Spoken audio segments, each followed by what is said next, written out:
प्यारे प्रभु यीशु मसीह के मधुर और मीठे नाम में जय मसीह की। सबसे पहले मैं पिता परमेश्वर को धन्यवाद देना चाहता हूँ आज के ये सुंदर अवसर के लिए जो परमेश्वर ने हमारे जीवन में दिया, ताकि परमेश्वर का वचन से मैं बोल सकूं। मेरे प्रिय भाई व बहनों, परमेश्वर का वचन बाइबल में लिखा हुआ है। सर्वोपदेशक उसका 12 अध्याय 9 पद में इस प्रकार से लिखा हुआ है, हे जवान, अपनी जवानी में आनंद कर और अपनी जवानी के दिनों में मगन रह, अपनी मनमानी कर और अपनी आंखों की दृष्टि के अनुसार चल, परंतु यह याद रखना कि इन सब बातों के विषय परमेश्वर तेरा न्याय करेगा। परमेश्वर इस वचनों को पढ़े और सुने जाने के लिए आशीष। परमेश्वर का वचन कहता है उन जवान भाई बहनों के लिए जो हमारे गांव समाज में है, हमारे पूरे देश में है, हर कहीं पर भी जो हमारे जो समाज में जो यूथ है, जवान है, परमेश्वर का वचन उन सारे लोगों के लिए है कि यहाँ पर परमेश्वर का वचन लिखा हुआ है कि हे जवान, अपनी जवानी में आनंद कर। मेरे प्रियो, मैं क्या बताना चाहता हूँ इस वचन के जरिए से कि परमेश्वर का वचन कहता है परमेश्वर हमें और आपको न्याय करेगा। परमेश्वर हमें और आपको एक दिन न्याय करेगा और उस न्याय सिंहासन में हमें खड़ा होना होगा और हमें जवाब देना होगा। क्योंकि जब हम इस जवानों के विषय में जब हम बात करते हैं, जब हम सोचते हैं कि जवान अपने जवानी का समय को अपने हिसाब से चलाते हैं और कहते हैं मेरा जिंदगी है, मैं अपने हिसाब से चलाऊंगा, मुझे जो कुछ करना है मैं अपने मर्जी से करूंगा, और अपनी समझ का सहारा वो लेते हैं और बहुत सारे ऐसे गलतियों का काम कर बैठते हैं जो परमेश्वर को अच्छा नहीं लगता है और हमारे समाज को भी अच्छा नहीं लगता है। और विशेषकर मैं इस संध्या के समय में मैं बात करना चाहता हूँ हमारे कलीसियाओं के जवानों के विषय में। बाइबल क्या कहती है? परमेश्वर का वचन कहता है अपनी जवानी के दिनों में अपने सृजनहार को स्मरण कर। हालेलुया।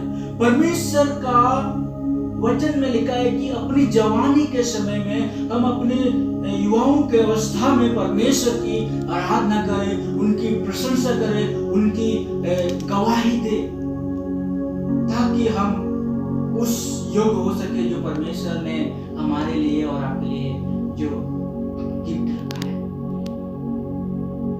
परमेश्वर का वचन कहता है कोई तेरी जवानी को तुच्छ न समझने पाए, पर वचन और चाल चलन और प्रेम और विश्वास और पवित्रता में विश्वासियों के लिए आदर्श बन जा।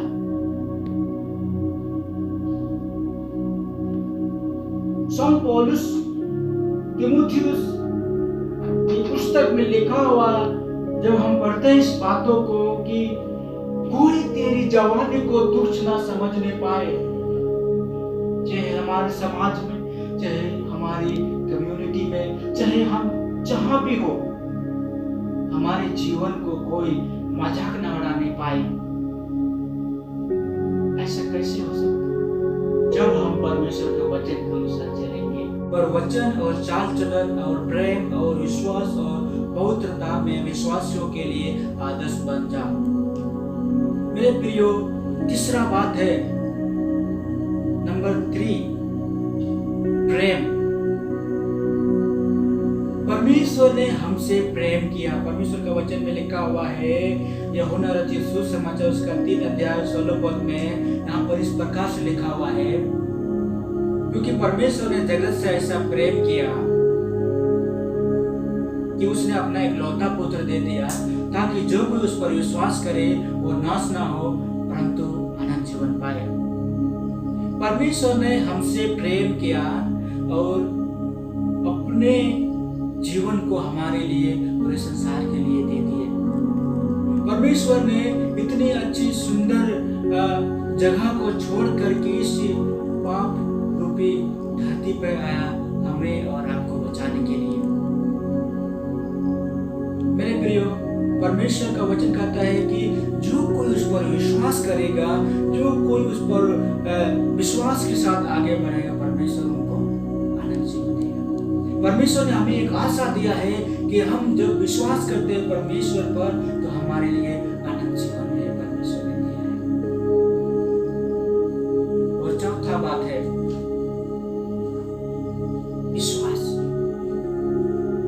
विश्वास क्या है? विश्वास, जब हम इब्रानियों के पुस्तक को पढ़ते हैं तो यहाँ पर विश्वास के बारे में बहुत ही अच्छा से जिक्र किया गया है। इब्रानियों की पुस्तक उसका 1 अध्याय 1 पद। विश्वास क्या है? इब्रानियों की पुस्तक 1 अध्याय 1 पद।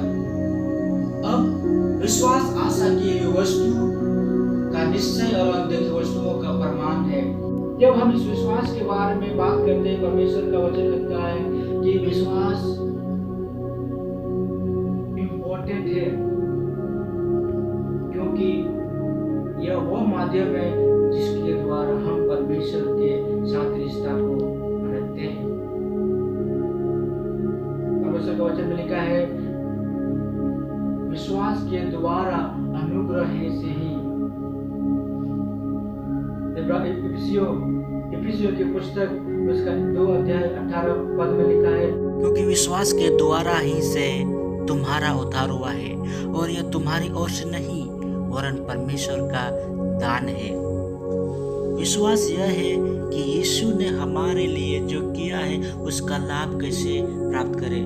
उसने परमेश्वर के प्रति पूर्ण आज्ञाकारिता का जीवन व्यतीत किया, परमेश्वर के विरुद्ध हमारे पापपूर्ण विद्रोह का दंड चुकाने के लिए मारा, और पाप, मृत्यु और शैतान को हराने के लिए मृतकों में से तीसरा दिन जी उठा।